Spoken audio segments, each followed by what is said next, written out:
करते हैं। ठीक है। जी जी बेटा, अभी मैंने बस इतना ही बताया, अभी स्टार्ट ही लिया मैंने। कुछ नहीं। पहले मैं बच्चों के क्वेश्चन देख लूँ।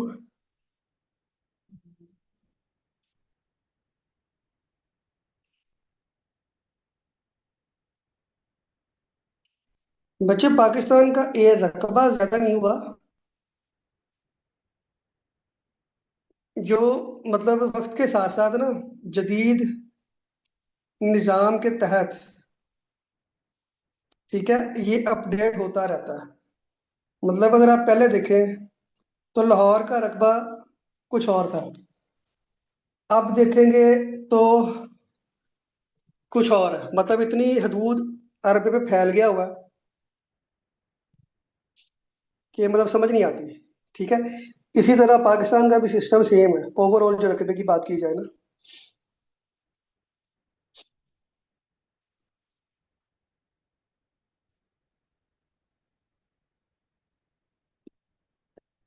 खैर, आगे चलते हैं। बेटा, वीडियो ड्रॉप नहीं हुई, मैंने ऑफ की। आपके मैसेजेस रीड कर रहा था, मैंने ऑफ की थी। अच्छा, यहाँ से ऊपर लेके जाएंगे, इस तरह से। फिर यहाँ से थोड़ा सा ऊपर, ऐसे। और ये, जब भी आप लोग कोई नक्शा बनाएंगे, जब भी कोई नक्शा बनाएंगे, सबसे पहले आपने उसकी डायरेक्शन निकालनी है। डायरेक्शन कैसे निकालेंगे? टॉप पे हमेशा रहेगा नॉर्थ, टॉप साइड पे नॉर्थ हमेशा। बॉटम पे साउथ। उसके बाद सेंटर में आप लिखेंगे वुई। जिस साइड पे डब्ल्यू होगा वो साइड वेस्ट, जिस साइड पे ई होगा वो साइड आपकी ईस्ट। ठीक है। हमेशा आप लोग मैप की डायरेक्शन जिस तरह से निकालेंगे। आगे चलता है। ये हमारे पास था रकबा जीबी का। ये वाला एरिया हमारे पास कश्मीर, जिसमें आधा इंडियन कश्मीर है और आधा पाकिस्तानी कश्मीर है। ठीक है। इसके ऊपर यहाँ पर था लद्दाख का इलाका, सॉरी जम्मू का इलाका।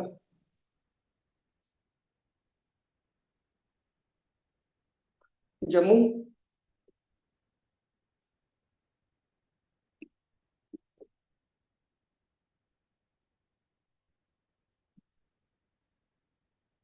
ये हमारे पास है पंजाब। यहाँ पे सिंध, केपी के। और यहाँ पे हमारे पास है बलूचिस्तान।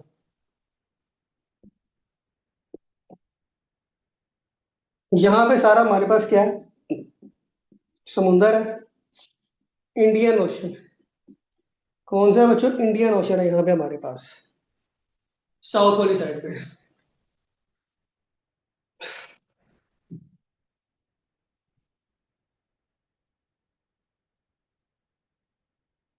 ये जो हमारे पास साहिली पट्टी है ना पाकिस्तान की, ये जो समुंदर के साथ साथ साहिली पट्टी आ रही है, इसको इंग्लिश में बोलते हैं कोस्ट लाइन। इसको इंग्लिश में आप लोग बोलते हैं कोस्ट लाइन।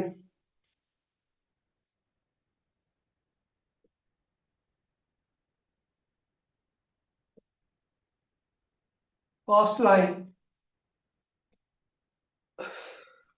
ये जो आपके पाकिस्तान की समुद्री हदूद है ना, जो समुद्री हदूद है टोटल जिसका इसका रकबा है, ये आपके पास है 1046। ओल्ड, पहले इतनी थी। ठीक है। अब जो रिसेंटली है ना, जो अब न्यू दादोशुमार में है, वो है 1058। ये ओल्ड थी, ये न्यू है। पेपर में अगर उसने ये दिया हो, समझो उसने ओल्ड क्वेश्चन कॉपी किया हो, अगर ये वैल्यू दी गई, फिर समझो कि उसने न्यू क्वेश्चन पूछा है, फिर वो इसको टिक करेगा अगर इसकी ऑप्शन बीच में नहीं है। लेकिन अगर दोनों आ गई ऑप्शन में, अगर ऑप्शन में दोनों आ गई, फिर आपने इसको टिक करना, फिर इसको टिक करोगे आप। ठीक है, ये पॉइंट मेरा क्लियर हो गया।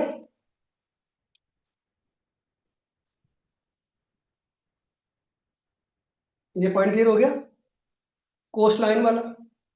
अब ये कोस्ट लाइन आपकी सिंध में कुछ है और कुछ आपकी है बलूचिस्तान के अंदर। अब सिंध में की टोटल कितनी है और बलूचिस्तान में टोटल कितनी है वो देख लें। किलोमीटर में आएंगे, याद रखिएगा।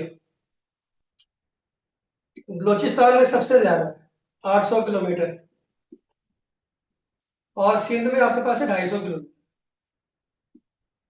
अराउंड अबाउट बनती है।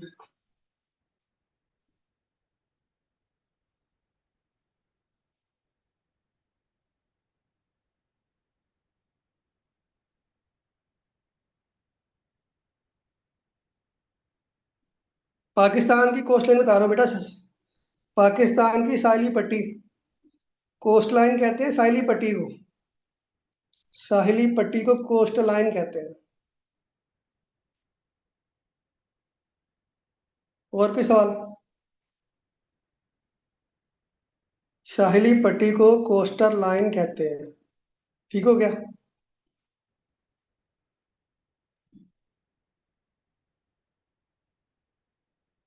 और कोई सवाल?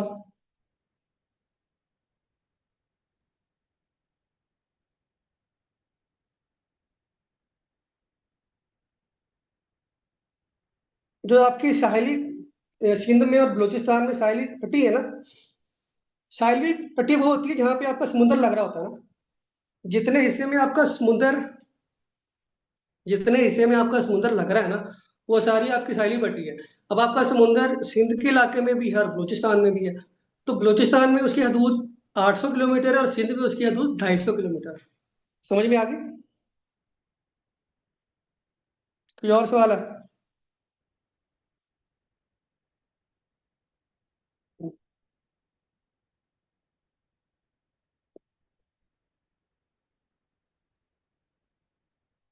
आगे चलते हैं।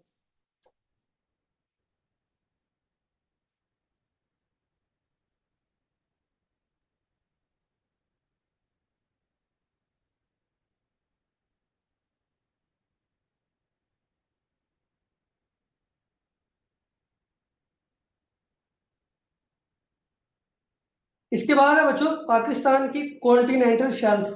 कॉन्टिनेंटल शेल्फ का मतलब है कि समुद्र का कितना इलाका पाकिस्तान के पास है। समुद्र का कितना इलाका पाकिस्तान के पास है। ठीक है, यानी आप कितने हदूद के अंदर अंदर रह के अपनी फोर्सेस यूज कर सकते हो, मछलियां पकड़ सकते हो। वो समुद्र का कितना हिस्सा आपके पास है, उसको बोलते हैं कॉन्टिनेंटल शेल्फ। वो हदूद लिख ले।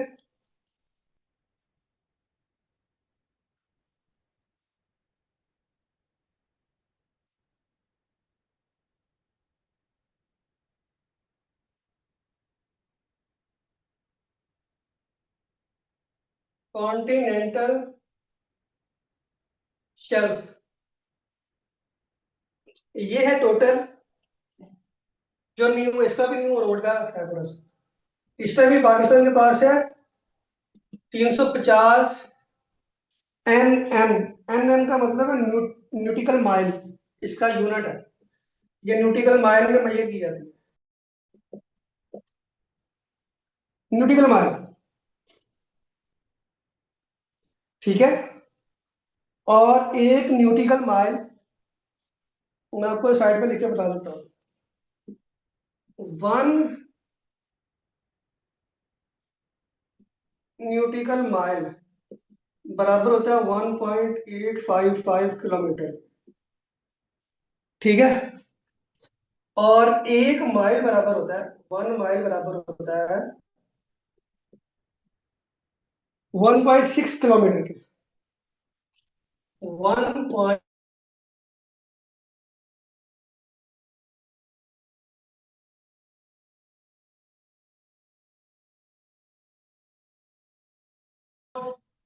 के आई KETI।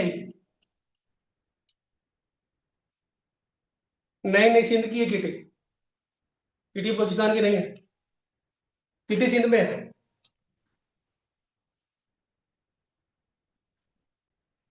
हमारे पास 3 सी पोर्ट्स हैं।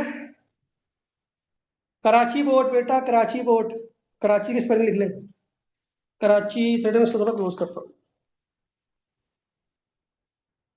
अब क्लियर हो गया स्पेलिंग्स। बेटा कराची सिंध में आता है, आपको यही नहीं पता?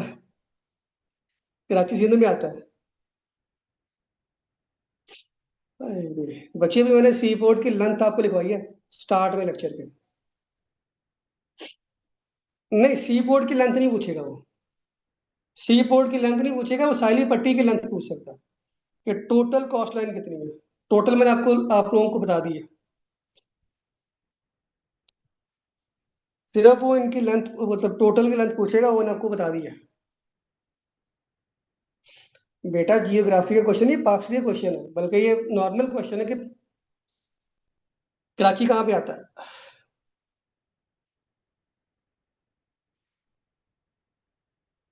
Biggest port of Pakistan.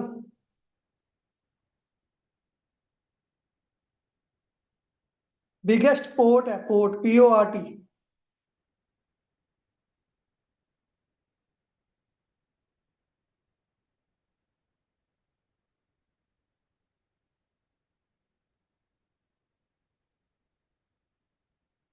PORT, Qasim port.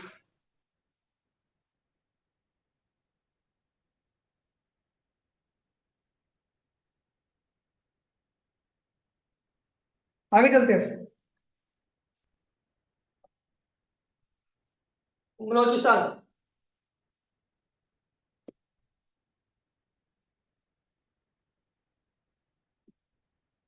कोई एक बच्चा मुझे टाइम बताइएगा क्या हो रहा है। मुझे टाइम बताना मुझे क्या हो रहा है। मैंने आगे निकलना, अभी क्लास है मेरी। ठीक है।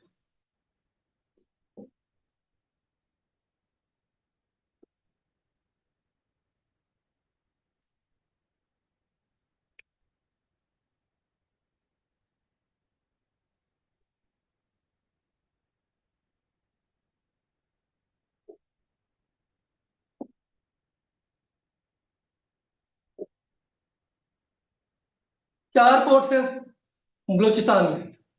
बलूचिस्तान में 4 पोर्ट्स हैं आपके पास। पहली है अजूरे वाला, Gadani port. Gadani port. Gadani port, इसको शिप ब्रेकिंग यार्ड भी कहते हैं। शिप ब्रेकिंग यार्ड पोर्ट भी इसको कहते हैं। इसका दूसरा नाम वो पूछ सकता है कि गडानी पोर्ट को और क्या कहते हैं। तो गडानी पोर्ट को बच्चों शिप ब्रेकिंग यार्ड भी कहते हैं। Ship breaking yard. ठीक है। दूसरी पोर्ट, उमारा पोर्ट। उमाड़ा पोर्ट, यहाँ पे आपका नेवी का हेडक्वार्टर भी है। नेवी का हेडक्वार्टर भी यहाँ पे है, उमाड़ा पोर्ट के अंदर। इसका दूसरा नाम वो पूछ सकता है, इसको जिनाह नेवल बेस भी कहते हैं। इसका दूसरा नाम वो पूछ सकता है, जिनाह नेवल बेस। जो आपकी नेवी की बेस है ना, जिनाह नेवल बेस, वो पूछ सकता है कि कहाँ पर है वो, इस पोर्ट पे, उमाड़ा पोर्ट पे। Jinnah naval port, naval base कौन सी पोर्ट पे है? उमारा पोर्ट पे है। ये सवाल पेपर में आया हुआ है कि जिनाह नेवल बेस कहाँ पे है। उसके बाद third,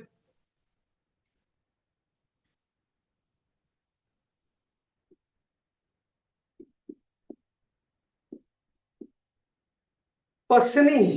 Pasni port, Pasni and Jiwani port. Pasni and Jiwani port. ठीक हो गया। चौथी और लास्ट है आपके पास,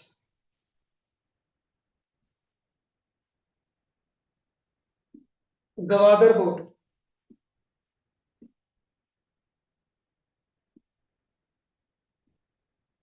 गवादर पोर्ट।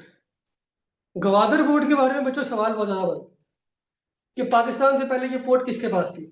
तो ये बच्चों थी ओमान के पास। ये ओमान के पास थी ये पोर्ट।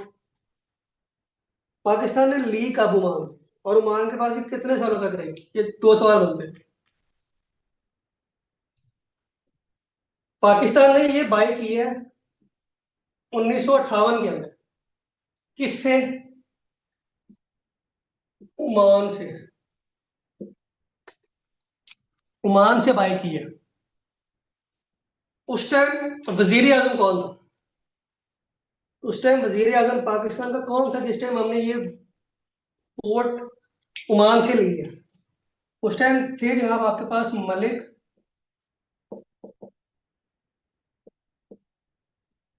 फेरोज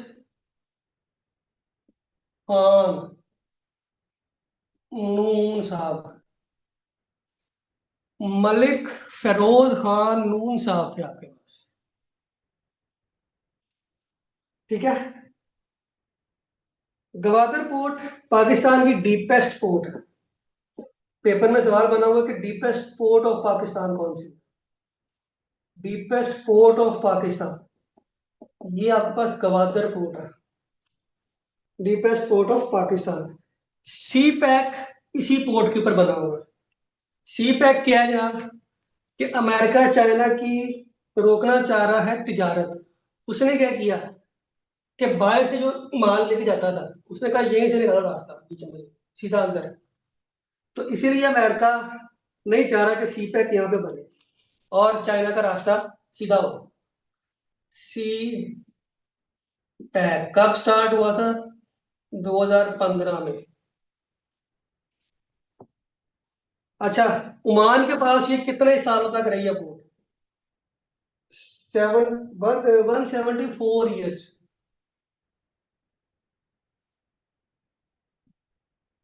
174 ईयर्स तक। 174 सालों तक ये पोर्ट किसके पास रही है? ओमान के पास रही है।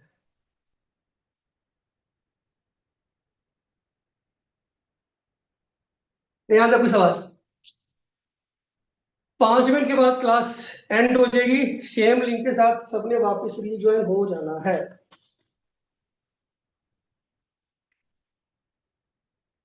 पहले ओमान के पास थी ना, ओमान से हमने ली है। ये थी ओमान की, ये पोर्ट ओमान की ही थी, ओमान से हमने ली है।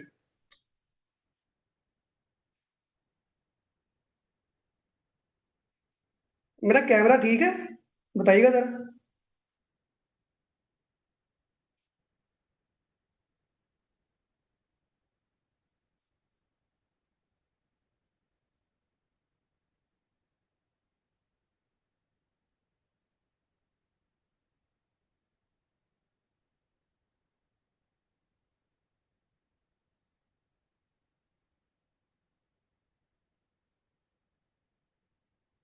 मैं बताता हूँ इसका सवाल का जवाब। मैं देता हूँ। 174 साल से पहले बेटा ये तब भी ओमान, पता नहीं किसके पास थी, उस टाइम का आइडिया नहीं, लेकिन 174 साल तो देखो ना कब से है। इसे बैक बैक आ जाओ तो तकरीबन 1700 का कुछ एरिया बनता है। तो उस टाइम तो नहीं आइडिया ना इस चीज का।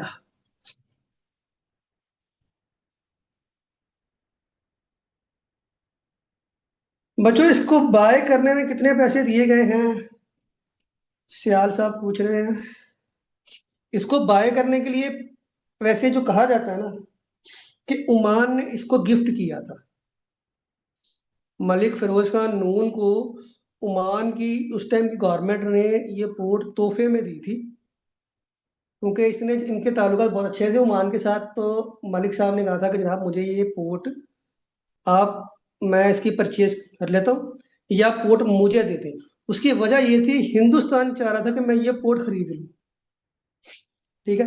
हिंदुस्तान चाह रहा था कि मैं ये पोर्ट ओमान से खरीद के यहाँ से बैठ के पाकिस्तान पे अटैक करूँ, जिसकी वजह से मलिक साहब ने कहा कि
तरफ से कि हमने गिफ्ट किया, इंडिया की वजह से, क्योंकि इंडिया मतलब उसे डबल ट्रिपल अमाउंट ऑफर कर रहा था। ठीक है, तो ये कहानी थी ओमान को, ओमान से ये वाली पोर्ट लेने की। ठीक है। अच्छा, एक बच्चे ने और क्वेश्चन किया था, गजनफर साहब ने, उधर गए। आपने क्या पूछा था बच्चे? मुझे क्वेश्चन भूल गया आपका।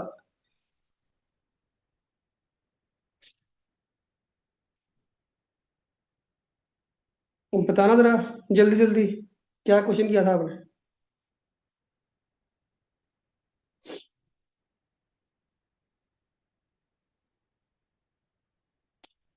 क्लास में है अभी कि नहीं? है। बच्चों जल्दी से रिपीट कर दे क्वेश्चन, फिर मैंने वो आगे अब इसको लेके चलो।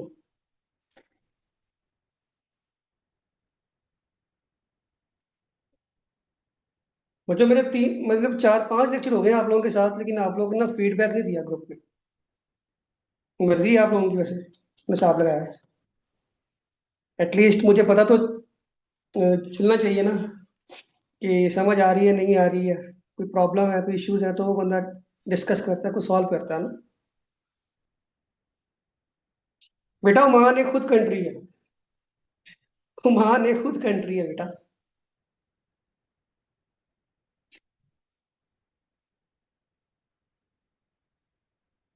नहीं, कौन था बच्चा? ओमान एक खुद कंट्री है बेटा।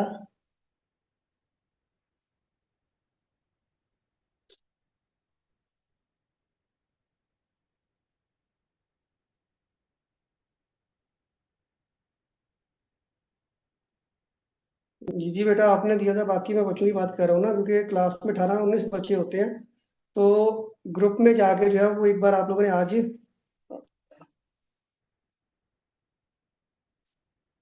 तो ग्रुप में आप लोगों ने एक बार जाके आज जो है वो लाजमी सबने फीडबैक देना है, क्योंकि हाँ, क्योंकि मैं आप लोगों के साथ इतनी ज़्यादा मेहनत करता हूँ, तो एटलीस्ट मुझे भी पता होना चाहिए ना कि आप लोगों को समझ आ रही है नहीं, या हम लोग चीज़ों को कैसे बेहतर कर सकते हैं। और सेकंड चीज़ कि मैम इतनी मेहनत से आप लोगों के लिए क्विज अरेंज करती हैं, तो सारे बच्चे ग्रुप में पार्टिसिपेट किया करें लाजमी। सारे बच्चे क्विज के अंदर, सिर्फ आधे घंटे का होता है हार्डली, 20-25 मिनट का होता है वो क्विज, उसके अंदर लाजमी पार्टिसिपेट किया करें, उसका आपको फायदा होगा बच्चों एग्जाम में जाके आगे। ठीक है, तो अपने टाइम से थोड़ा सा टाइम उसके लिए निकाला करें, ताकि वो क्विज आप लोग दे सके।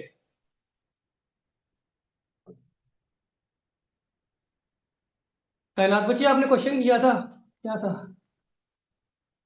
पहले क्वेश्चन किया था, मुझे उसकी समझ नहीं आई थी।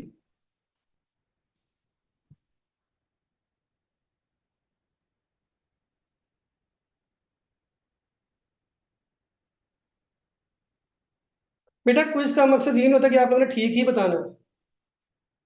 क्विज का मकसद ये नहीं होता कि आप लोगों ने ठीक ही बताना है। उसमें सिर्फ आप लोगों ने अपनी राय देनी है, ठीक भी हो सकती है वो गलत भी हो सकती है, उसमें कोई सही रॉन्ग नहीं होता।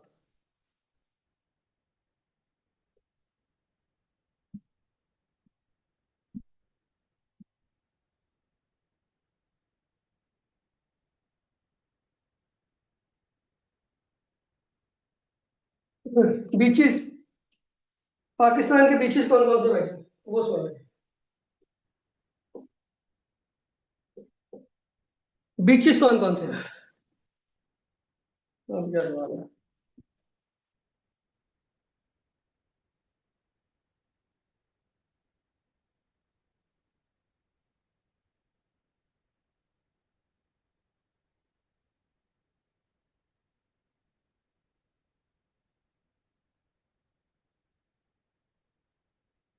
बेटा बहुत से मुल्क ऐसे होते हैं जिनकी साहिली हदूद होती है ना, जिनमें समुद्र उनके ऊपर किसी दूसरी हुकूमत का या किसी दूसरे मुल्क का कब्जा होता है। ठीक है, आगे जाके हम लोग वर्ल्ड ज्योग्राफी में शायद आपने किया था, वो अलास्का का। ठीक है, उसके बाद एक आइलैंड था ग्रीनलैंड। अब वो ग्रीनलैंड कहाँ भी है, वो अमेरिका के साथ लगता है, लेकिन उसके ऊपर कब्जा डेनमार्क है। ठीक है, तो डेनमार्क कहाँ पे, अमेरिका किधर है। तो इसलिए कुछ मुल्कों का कब्जा होता है समुद्री हदूद के अंदर, साहिली पट्टियों पे। ये बेटा सी पोर्ट यही है। ये यही तो आपका है सारा समुद्र, तीन यहाँ पे चार यहाँ पे, समुद्र खत्म। तो चार है ना, ये मतलब सात है टोटल।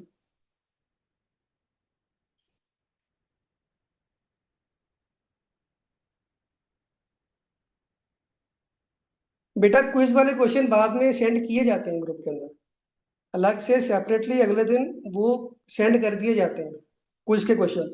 आप उनको एक बार दोबारा से रिवाइज कर सकते हो। जी बेटा, जैसे रिसेंटली पीआईए सोल्ड की गई है, ऐसे ही।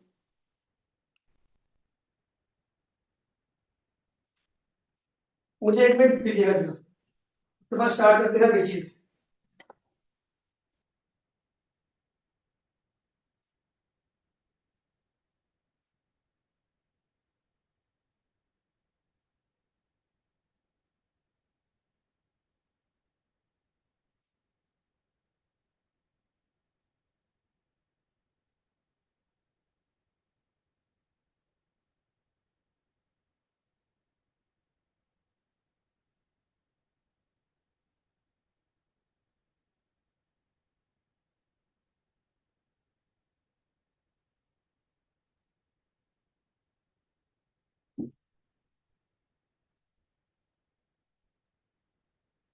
अच्छा, एक और बच्चे ने क्वेश्चन किया था,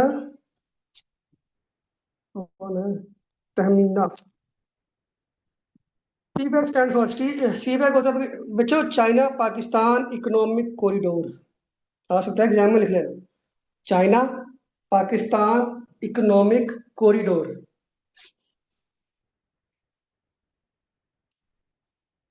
बीचेस, इससे पहले कॉन्सेप्ट क्लियर करें, ये काफी टर्म्स आगे जाकर यूज होंगी,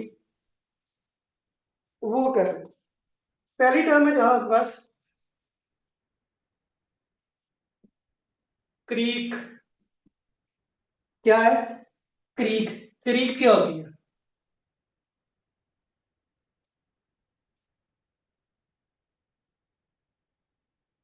ये आपके से जमीन, तीन साइडों में, जहां से समुद्र का पानी इसमें इंटर हुआ, इस तरह से करके ना, इस तरह से करके समुद्र का पानी आ रहा है, इस चीज को बोलते हैं क्रीक। समझ में आई, इस चीज को बोलते हैं क्रीक। ये अपना थोड़ा सा क्रीक मुंह खोलेगी, थोड़ा सा खोलेगी, तो वो बन जाती है गल्फ। क्या बन जाती है जनाब, गल्फ। ये थोड़ा सा अपना मुंह खोलेगी, मतलब इस तरह से करके, तो ये क्या बन जाती है, गल्फ बन जाती है। और यहां से समुद्र का पानी इसके अंदर आ रहा है। ठीक है, ये हो गया आपके पास गल्फ।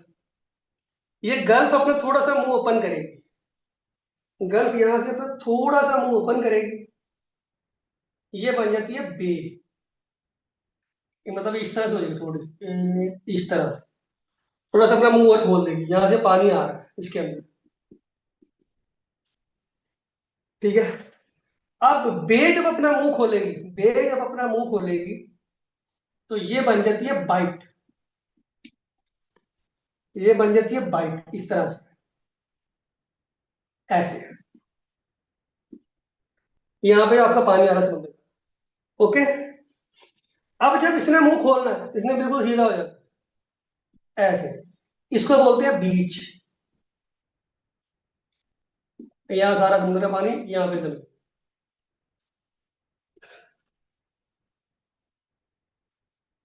क्रीक, गल्फ, बे, बाइट, बीच। दोबारा सुन, क्रीक क्या होती है, तीन साइड पे जमीन है, अंदर सेंटर में समुद्र का पानी आ रहा है, समुद्र का पानी याद रखना, समुद्र का पानी, वो होती है क्रीक। क्रीक अपना मुंह खोलती है थोड़ा सा, तो वो क्या बनाती है, गल्फ। गल्फ अपना मुंह खोलेगी तो वो क्या बनाएगी, बे। बे अपना मुंह खोलेगी तो क्या बनाएगी, बाइट। और बाइट बिल्कुल सीधी हो जाएगी तो वो क्या बनाएगी, बीच। ये पांच पॉइंट क्लियर हो तो मुझे बताओ। ये टर्म्स आगे जाके यूज हो, नहीं है, लिख ले सारे अपने पास। Largest, gulf in the world, biggest gulf क्या होती है, बे क्या होती है, बाइट क्या होती है, ये सारी आगे जाके आने एमसीक्यू। फिर आप लोगों को समझ नहीं आनी कि है क्या चीज़। ये इतनी तफसील से आप लोगों को कोई भी नहीं करवाएगा।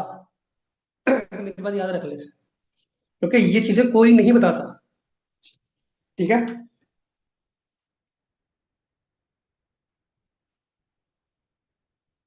अच्छा, हमारे पास है बीचेस। यहाँ लिखा, यहाँ लिखा बीचेस।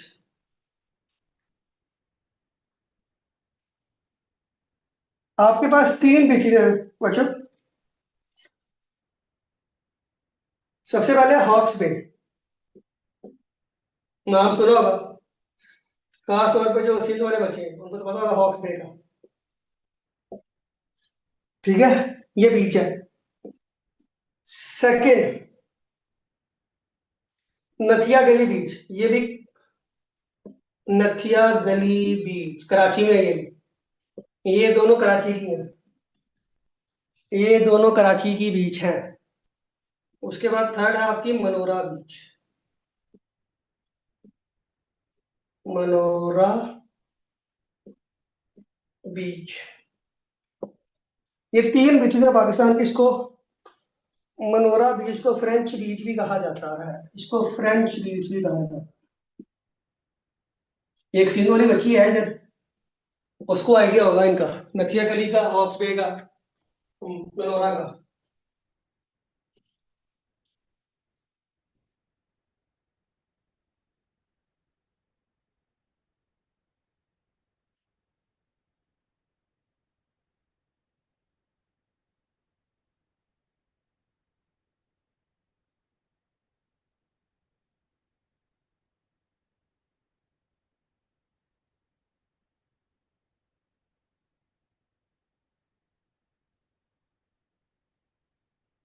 ये तीनों बीचेस आपके पास कराची के अंदर पाई जाती है।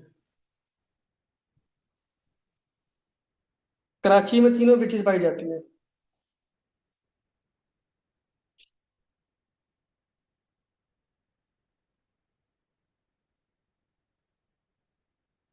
चले आगे चलते हैं, लास्ट देख रहे टॉपिक, उसके बाद इसको करते हैं वाइंड अप। फिर यहाँ से इसको आगे लेके चलेंगे। अभी हम लोग सिर्फ थे समुद्र के अंदर दरिया, आज हम लोग घूम के आ गए हैं। नेक्स्ट लेक्चर में इंशाल्लाह फिर हम लोग जरा आएंगे बाहर समुद्र से, जमीन पे आ जाएंगे फिर। ठीक है, फिर वहां पे देखेंगे हमारे पास कौन कौन से बॉर्डर्स हैं, उनकी कितनी कितनी लेंथ है, ये सारी चीजें हम लोग उसको देखेंगे। ये लिख लिया था मैंने, मिटा दिया वैसे। बच्चे बस सिर्फ तीन चीजें बतानी, सिर्फ तीन चीजें लिखनी है, वो लिखने दें फिर मैं क्लास ऑफ कर। ठीक है, मैंने खुद निकलना है। सिर्फ मुझे 5 मिनट का टाइम और देंगे, 5 मिनट बैठ रहे। आइलैंड ऑफ पाकिस्तान, जजीरे कौन कौन से हैं? Island of Pakistan.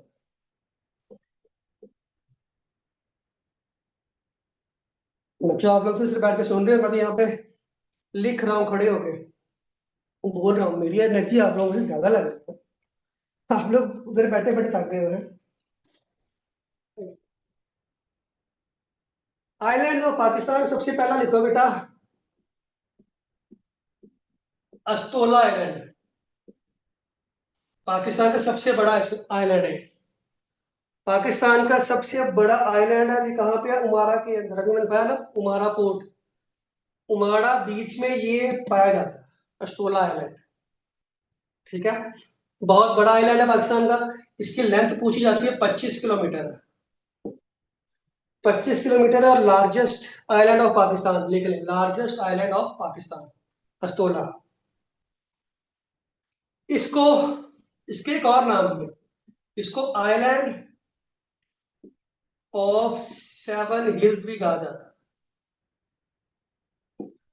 Island of 7 hills भी कहा जाता है। इसका एक और नाम है, इसको हाफ टॉलर आइलैंड भी कहा जाता है। Half, half taller island. इस आइलैंड के अंदर ऐसे ऐसे जानवर पाए जाते हैं जो आपने कभी आज तक देखे ही नहीं, जिनका कभी नाम ही नहीं सुना होगा। इस आइलैंड में बहुत से नायाब जानवर पाए जाते हैं, इस यहाँ पर अस्तोला के अंदर। ठीक हो गया जनाब। ये कहाँ पे है? सूबा पूछेगा बलूचिस्तान, पोर्ट पूछ ले उमाड़ा पोर्ट। आगे चलते हैं। अच्छा, ये तो हो गया आपका बलूचिस्तान का एक। उसके बाद दो हैं आपके पास कराची के अंदर। कराची में आपके पास मनोरा बीच के ऊपर, मनोरा बीच के ऊपर एक आइलैंड है, मनोरा आइलैंड। दुआ को आइडिया होगा। Monera island. ठीक है, ये कहाँ पे है जनाब? कराची के अंदर।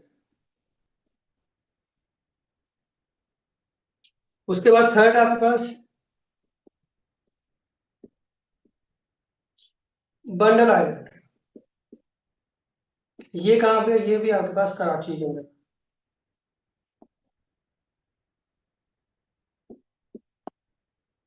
ठीक है।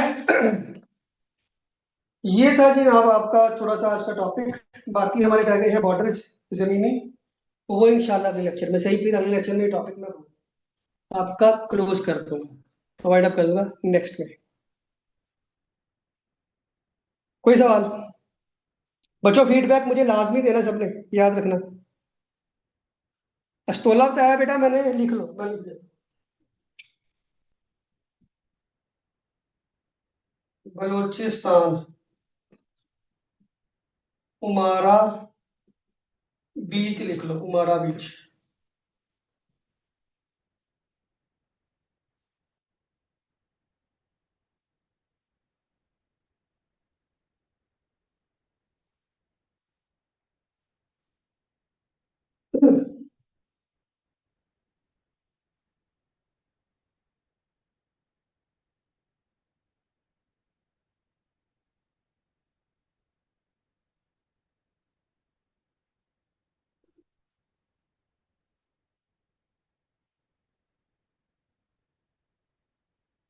बच्चों किसी का कोई क्वेश्चन?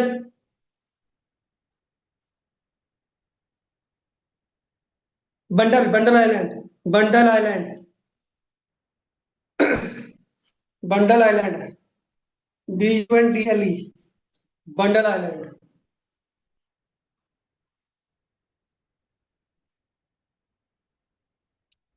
बच्चों ग्रुप में जाके आज फीडबैक सबने लाजमी देना। सिर्फ एक बच्ची ने दिया था, बाकी सबने भी आज लाजमी अपना फीडबैक देना। लील साहब आज काफी दिनों बाद क्लास में नजर आए मुझे, पता नहीं किधर से।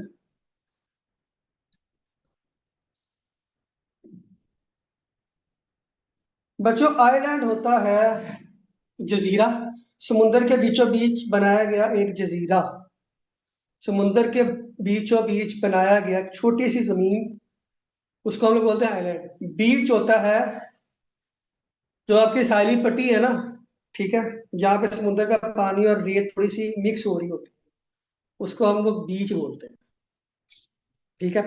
आइलैंड के चारों साइड में पानी होता है, बीच के एक साइड में पानी होता है। क्लियर हो गया? बीच के एक साइड पे पानी होता है, आइलैंड के चारों साइड पे पानी होता है।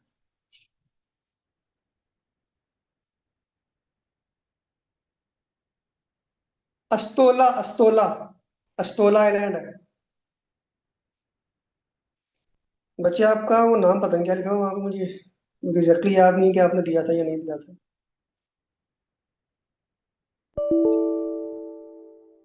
मनोरा का सेकंड नाम है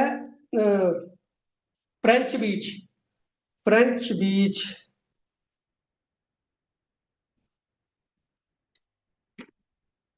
फ्रेंच बीच। और कोई सवाल? और